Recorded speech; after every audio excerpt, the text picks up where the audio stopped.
काँग्रेस सुरुवातीपासून सांगतं की भारतीय जनता पार्टी आणि महायुतीचं सरकार हे शेतकरी विरोधी आहे.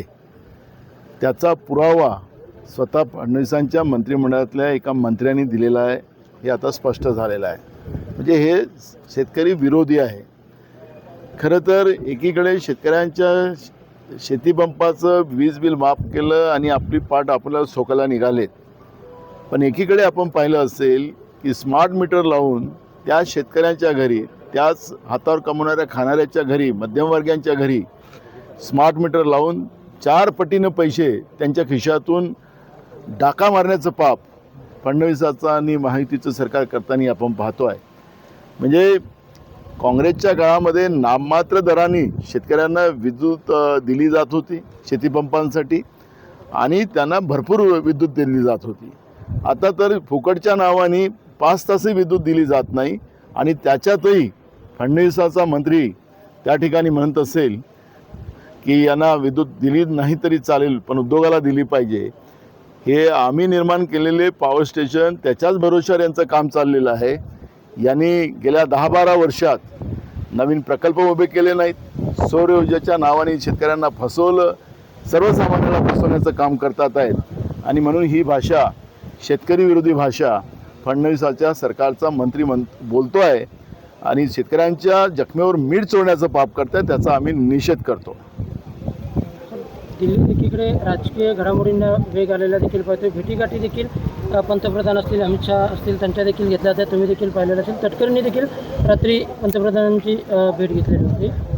बघा, मी काल पण एक भूमिका स्पष्ट केली. काँग्रेसला ही जी काही राजकीय उठाठेव मोदी सरकार ज्यांच्या शेवटच्या काळामध्ये करते आहे ते त्यांना करू द्या.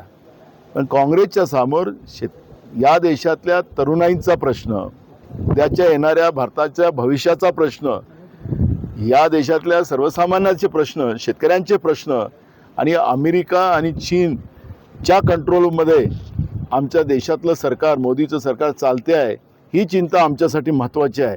आणि म्हणून दिल्लीमध्ये कोणता पक्ष कुठं जात आहे, कोण भेटते आहे, त्याच्यापेक्षा आम्हाला त्याच्याकडे लक्ष घालण्यापेक्षा देशाची चिंता हे काँग्रेससाठी महत्त्वाची आहे. देश वाचेल तर सगळ्या गोष्टी घडतील. देशच संपायची वेळ आलेली आहे. त्यामुळे या फालतूच्या राजकारणाकडे काँग्रेसला लक्ष देण्याचं काही कारण नाही. तर आताच अभिमन्यू पवार यांनी म्हटलं की तुमच्या प्रदेशाध्यक्षांनी आरोप केलेले होते की अभिमन्यू पवारांच्या माध्यमातून पेपरफुटी संदर्भात त्यांच्यावर आरोप केलेला होता. आज त्यांना कायदेशीर नोटीस पाठवण्यासंदर्भातली उत्तर त्यांना दिलेलं आहे अभिमन्यू पवारांनी. कसं बघतात? कोण अभिमन्यू पवार? आमदार न, मी नाही ओळखत त्यांना. हां, पण त्यांचं म्हणणं असं आहे. पण मी ओळखत नाही, त्याच्यावर प्रतिक्रिया द्यायचं काही कारण नाही. हां,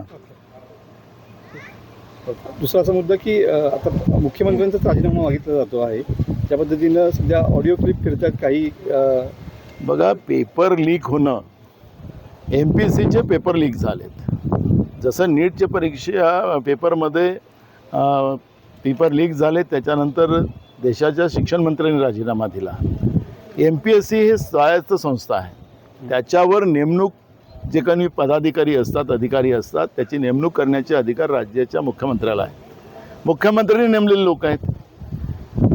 जसं देशपातळीवर पोरांच्या जीवनाशी खेळण्याचं काम मोदीच्या सरकारने केलं, तसंच MPSCच्या परीक्षेमध्ये अनेक दिवस अभ्यास करून आपल्या आईवडिलांच्या मेहनतीचा पैसा खर्च करून परीक्षेच्या पूर्वसंध्येला पेपर फुटत असेल, व्हॉट्सअपवर तो पेपर येत असेल, तर याचा अर्थच मुख्यमंत्र्यांनी त्याची जबाबदारी घेतली पाहिजे आणि मुख्यमंत्र्यांनी राजीनामा दिला पाहिजे. ही भूमिका आमची आहे.